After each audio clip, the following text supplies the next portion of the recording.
union movement in America.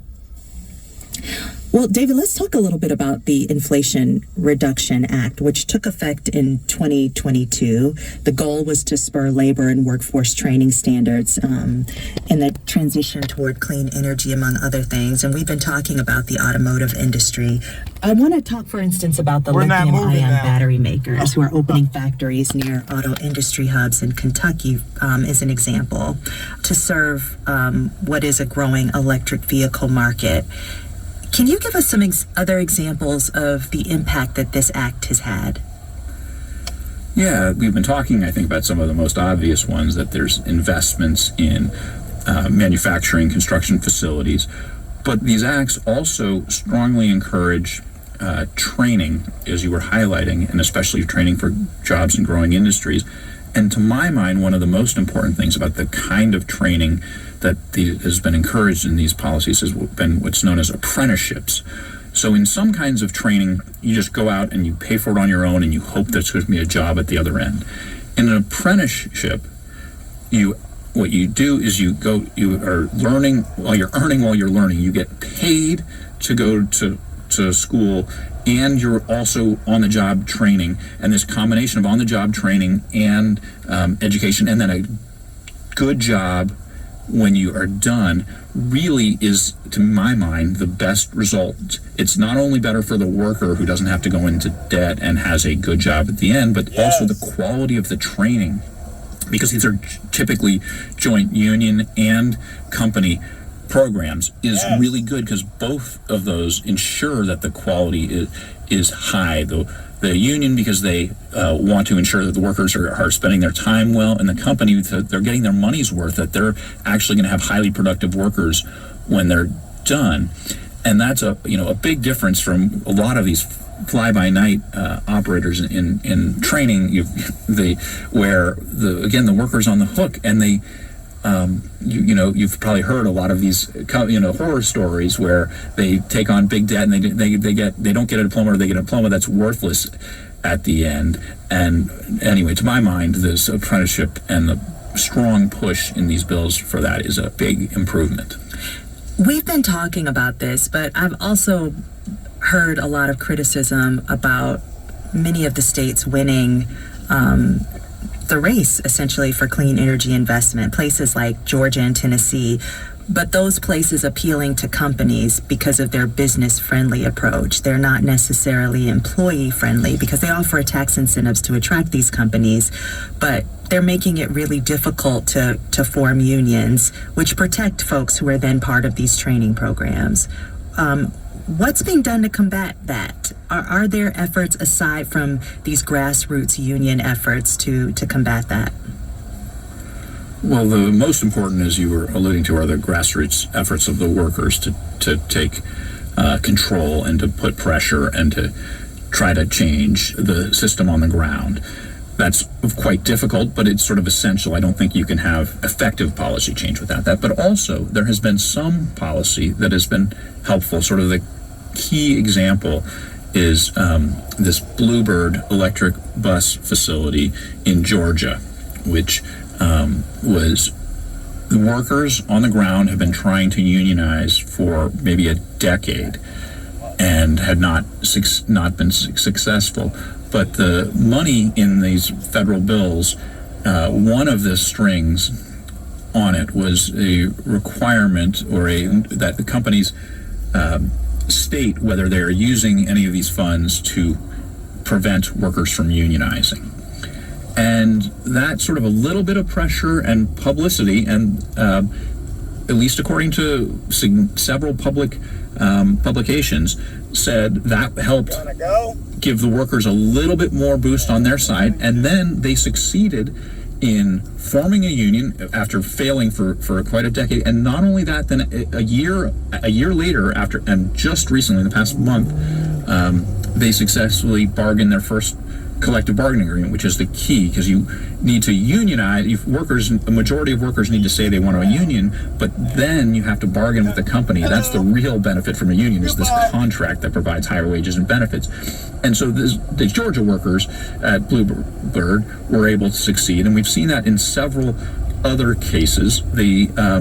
And much of that actually came from the struggles of the workers themselves. The UAW strike that made so much news, part of the contract negotiations there were to make it easier to organize at some of the new facilities, that the companies would take certain steps to make it a little bit easier. And so those are big moves. At the same time, what's also happening is these states, these anti-union states like Tennessee, have been fighting back and saying, we don't want this. We're afraid that this is a threat to our power structure. And they have passed laws to make it much harder for companies that are receiving government subsidies to allow or support union. So you have this contrast, stark contrast between what the workers on the ground are pushing for and what federal policy is pushing, but then some of these southern states are pushing back. And it's a big question of where it's going to go. You've been writing for... You know they pushing back because they want to keep us in poverty. That's why they pushing back. It's the new slavery. Especially in the context of this conversation about Biden's economic policy. So the idea behind Hollowed Out was that for many, many decades, the most economic policy making was dominated by what was known as trickle-down economics, that you were going to cut taxes for the rich and cut regulations for business, and that, in theory, would spill down to the rest of the public and they would be better off. It failed. It didn't work. And what I argue is one of the reasons it failed is it really misunderstood the idea of what a middle class is and does and why it's so important. So the trickle-down theory was that eventually you're going to get a strong middle class out of all this economic growth that we're going to create, which neither didn't happen. But instead, I think the better way to view the middle class is not just a good outcome, but it's really a core component of future economic growth. And because what the middle class does is when you have a strong middle class, they can consume goods, and that encourages new businesses to invest, and that helps create this virtuous cycle. That's the reason businesses invest. It's not just from tax cuts and you need consumers there so that they can have sustainable profits. The other things that a strong middle class does is it makes government function better. The middle class has more power to make government do the things that are in the general public's interest.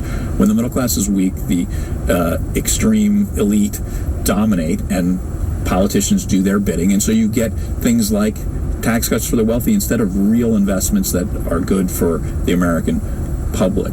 The third thing that a strong middle class does is it creates a better culture of trust in society, that people feel others are more like them. Instead, we have an extremely unequal society now where we're highly polarized and we don't trust others. We don't think they're like us. But when we're stronger middle class, you think more people share similar values, which not only is just a nicer, easier, better place to be, it makes your democracy work better because people can cross party lines and do business with each other that way, but also makes business easier because you are less likely to lawyer up and think the worst of the other company. Instead, you're more likely to actually want to engage with them and do business. And this is sort of essential to how you make businesses more efficient. And then the last thing that a stronger middle class does is it helps take advantage of all the talents in the population. When you have extreme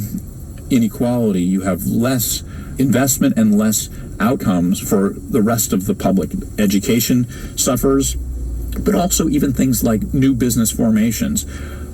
Most new businesses come from people with kind of a middle class level of wealth. The extreme wealthy don't need to start a business. They can just throw some investments on their own. But you need some wealth to be able to start a business. If you're broke, no one's going to loan you money. So it's this little bit of wealth that really helps, and you get more of that when you have a stronger middle class. David Matlin, thank you so much for this conversation. Thank you very much for having me. It was a pleasure. David Matlin is a senior fellow and advisor to the American Worker Project at the Center for American Progress. If you'd like to catch up on interviews you've missed, like our conversation with writer Taffy Brodesser-Akner about her new novel, which explores wealth and family trauma, or with investigative journalist Richard Behar about his new book about Bernie Madoff and the biggest financial scandal in American history, check out our podcast. You'll find lots of fresh air interviews. And to find out what's happening behind the scenes of our show and get our producers' recommendations for what to watch, read, and listen to, subscribe to our free newsletter at whyy.org/freshair.